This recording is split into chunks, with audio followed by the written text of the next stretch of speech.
The door clicked shut behind Cooper, and he immediately felt the temperature drop by several degrees. The entire building was kept at the same temperature in order to ensure the preservation of the hundreds and thousands of files stored for posterity in the vaults of the National Archives. He approached the reception desk. "I'm looking for Margaret Kosminski." The man sitting there sighed loudly at the disruption to his work and glanced up. "Who are you?" "Benjamin Devlin," he said. "I have an appointment." "And the purpose of your visit?" "I'm looking into family genealogy." The man sighed again and shook his head. "Another one," he muttered, adjusting his glasses. The reflection from the strip lighting overhead gleamed on his bald head. "Are you sure it's Margaret you want to see?" "Why do you ask?" "She doesn't get many visitors," he said, glancing over his shoulder to make sure he was alone.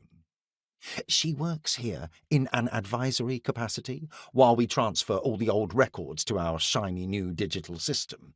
Once that's up and running, there'll be no need for the old guard, however razor-sharp their memories might be. What is it you're interested in? Perhaps I can help."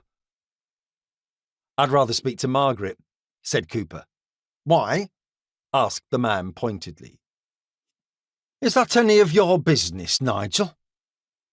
said an elderly woman with a strong Yorkshire accent, suddenly appearing in an open doorway behind the desk. She wore her grey hair in a bun secured by a bright pink knitting needle. "Do I ask your visitors why they want to speak to you?" She looked up at Cooper, appraising him in a single glance.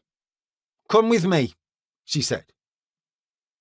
He followed her into a back office, and from there into a long corridor that seemed to stretch ahead as far as the eye could see. "That bloody busybody," she said, glancing over Cooper's shoulder towards the front desk. "I bet he even told you about his shiny new digital system. Apparently it's going to render all of us fallible humans totally redundant. Just you wait and see, Mr. Devlin.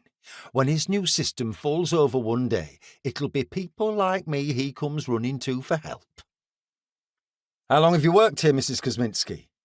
"I joined as a fresh-faced 18-year-old straight out of Bradford Girls' Grammar School. I'm not going to tell you how many years ago that was." "How long have you known our mutual friend?" Before sending him to the National Archives, Control had issued Cooper with a set of instructions more appropriate to accessing a dead drop in a hostile country.